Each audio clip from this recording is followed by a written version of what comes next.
आज की कहानी है पहाड़ की श्रापित परी।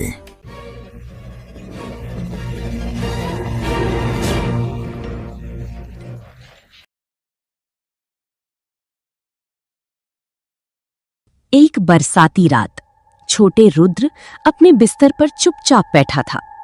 उसकी माँ कमरे में आई और रुद्र को बैठे हुए देखकर बोली, रुद्र, बहुत रात हो गई है, कल सुबह स्कूल भी जाना है, अब आंखें बंद करो। रुद्र होंठ फुलाकर बोला, नहीं, पहले कहानी सुनाओ, कहानी सुने बिना मैं नहीं सोऊंगा। उसकी माँ थकी हुई आवाज में बोली, आज पूरे दिन बहुत काम किया है बेटा, आज मुझसे नहीं होगा, कल कहानी सुनाऊंगी, आज चुपचाप सो जाओ। रुद्र रोने लगा और कहने लगा, नहीं, अभी कहानी चाहिए, अभी। तभी दरवाजे के बाहर से एक बुजुर्ग की आवाज सुनाई दी, इतना रोना धोना क्यों हो रहा है? इसके बाद रुद्र के दादाजी कमरे के अंदर आए और मुस्कुराकर बोले, अच्छा, आज मैं कहानी सुनाऊंगा, चल मेरे कमरे में। रुद्र तुरंत रोना बंद करके दादाजी के साथ उनके कमरे में चला गया। बाहर तब भी लगातार बारिश हो रही थी। कमरे में पहुंचकर रुद्र उत्साह से बोला, लेकिन आज डरावनी कहानी सुनाना। दादाजी ने रुद्र को बिस्तर पर लेटने को कहा और कहानी शुरू की।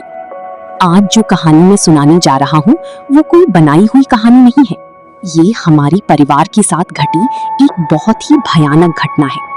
तब हम एक पहाड़ी गांव में रहती थी। चारों तरफ बर्फ से ढके पहाड़ और देवदार के घने जंगल। स्वर्ग की तरह सुंदर था हमारा गांव। मेरा छोटा भाई सप्तर्षि देखने में बहुत सुंदर था। उसका रंग दूध की तरह गोरा था, बड़ी बड़ी आंखें थीं और उसके चेहरे पर हमेशा मुस्कान रहती थी। एक दिन दोपहर में सप्तर्षि अपने दोस्तों के साथ पहाड़ पर घूमने जाने की तैयारी कर रहा था। मैंने उससे कहा था, शाम होने से पहले वापस आ जाना। वो मुस्कुराकर बोला, दादा, इतनी चिंता मत करो। फिर वो अपने दोस्तों के साथ निकल गया। रात हो गई, लेकिन सप्तर्षि वापस नहीं लौटा। तभी उसका एक दोस्त हांफता हुआ हमारे घर आया और मेरे पिताजी से बोला, काका, सप्तर्षि कहीं खो गया है। हम सब चौंक गए। पिताजी जोर से बोले, कहाँ खो गया? कैसे खो गया? उसके दोस्त ने कहा, हम सब एक साथ घर लौट रहे थे, तभी अचानक सप्तर्षि ने हमसे कहा, तुम लोग जाओ, मैं थोड़ी देर बाद आता हूं। हमने उसे बहुत आवाज दी, लेकिन उसने हमारी एक भी बात नहीं सुनी और जंगल के अंदर चला गया। हम भी उसके पीछे पीछे गए, लेकिन हमें वो कहीं नहीं मिला। इसके बाद पूरे गांव के लोग मशाल लेकर पहाड़ी जंगल में सप्तर्षि को ढूंढने निकल पड़े। पूरी रात खोजबीन चलती रही। सुबह होने के समय घनी जंगल के बीचों बीच सप्तर्षि मिला। वो एक बड़े पत्थर के पास बेहोश पड़ा था, लेकिन उसका चेहरा देखकर हम सब डर गए। सिर्फ एक ही रात में उसके चेहरे की सारी खूबसूरती जैसे गायब हो गई थी। आंखों के नीचे काले निशान थे, चेहरा बिल्कुल पीला पड़ गया था। ऐसा लग रहा था जैसे वो कई सालों से बीमार हो। रुद्र हैरानी से बोला, दादाजी, एक ही रात में ऐसा कैसे हो गया? दादाजी ने गहरी सांस लेते हुए कहा, यही बात तो आज तक कोई नहीं जान पाया। 2 दिन बाद सप्तर्षि को होश आया। वो कांपती हुई आवाज में बोला, वो मुझे अपने साथ ले गए थे। मैंने पूछा, कौन? वो धीरे धीरे बताने लगा, हम तब घर लौट रहे थे। अचानक मैंने देखा पहाड़ के ऊपर एक बेहद खूबसूरत औरत खड़ी है। उसके सुंदर कपड़े हवा में लहरा रहे थे। मैं अपनी नजर उससे हटा ही नहीं पा रहा था। फिर उसने बस एक बार अपना हाथ हिलाया। मैं अनजाने में ही उसके पीछे पीछे चलने लगा। जैसे जैसे मैं जंगल के अंदर जाता जा रहा था, वैसे वैसे चारों तरफ सफेद धुंध और भी घनी होती जा रही थी। अचानक मैंने देखा, वहां एक नहीं बल्कि कई बेहद खूबसूरत औरतें थीं।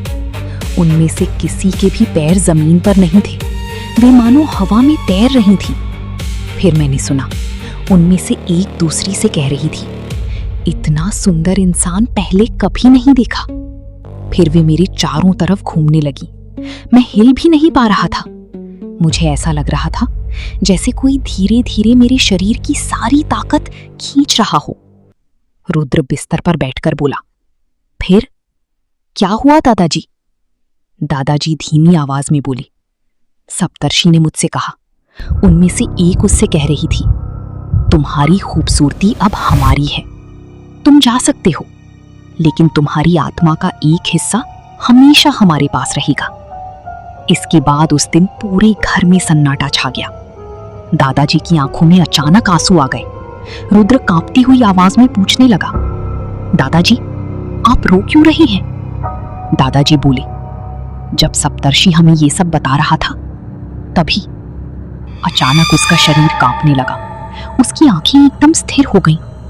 उसने आखिरी बार बस इतना कहा, वो आ गए हैं, वो मुझे बुला रही हैं। और फिर हम सबने देखा, धुएं जैसी एक काली परछाई उसके शरीर से निकलकर खिड़की के बाहर पहाड़ की ओर उड़ गई। रुद्र कांपती हुई आवाज में पूछने लगा, दादाजी तो फिर वे अब कहाँ हैं? दादाजी खिड़की के बाहर अंधेरे पहाड़ों की ओर देखते हुए धीरे से बोली, शायद आज भी उन पहाड़ों के उस पार उन्हीं रहस्यमयी परियों की दुनिया में है। और इसीलिए आज भी कई पहाड़ी गांवों में एक बात पर सब विश्वास करती हैं, सूरज डूबने के बाद अगर कोई तुम्हें नाम लेकर बुलाए या पहाड़ के जंगल में कोई बेहद खूबसूरत औरत दिखाई दी तो कभी उसके पीछे मत जाना, क्योंकि वो इंसान भी नहीं हो सकती। इतना कहकर दादाजी ने देखा, रुद्र तो पहले ही गहरी नींद में सो चुका था। दादाजी हल्का सा मुस्कुराए और उसके ऊपर चादर ओढ़ा दी।